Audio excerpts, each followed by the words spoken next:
সুনীল গঙ্গোপাধ্যায়ের লেখা পাহাড় চূড়ায়।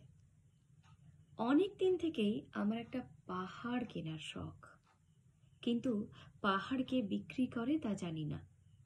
যদি তার দেখা পেতাম, দামের জন্য আটকাতো না। আমার নিজস্ব একটা নদী আছে, সেটা দিয়ে দিতাম পাহাড়টার বদলে। কে না জানে পাহাড়ের চেয়ে নদীর দামই বেশি। পাহাড় স্থানু, নদী বহমান, তবু আমি নদীর বদলে পাহাড়টাই কিনতাম, কারণ আমি ঠকতে চাই। নদীটাও অবশ্য কিনেছিলাম একটা দ্বীপের বদলে। ছেলেবেলায় আমার বেশ ছোট্ট খাট্ট ছিমছাম একটা দ্বীপ ছিল, সেখানে অসংখ্য প্রজাপতি।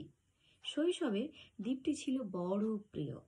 আমার যৌবনে দ্বীপটি আমার কাছে মাপে ছোট লাগলো। প্রবহমান ছিপছিপে তন্নি নদীটি বেশ পছন্দ হলো আমার।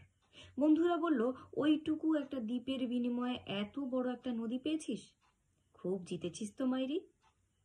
তখন জয়ের আনন্দে আমি বিহ্বল হতাম।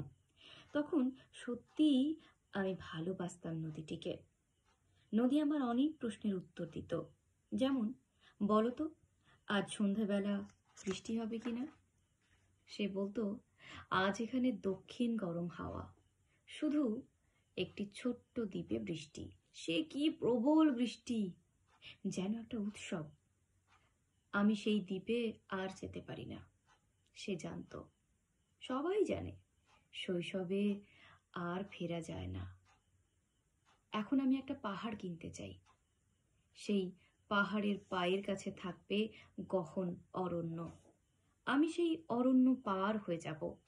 তারপর শুধু রুক্ষ কঠিন পাহাড়, একেবারে চূড়ায় মাথার খুব কাছে আকাশ, নিচে বিপুলা পৃথিবী, চরাচরে তীব্র নির্জনতা।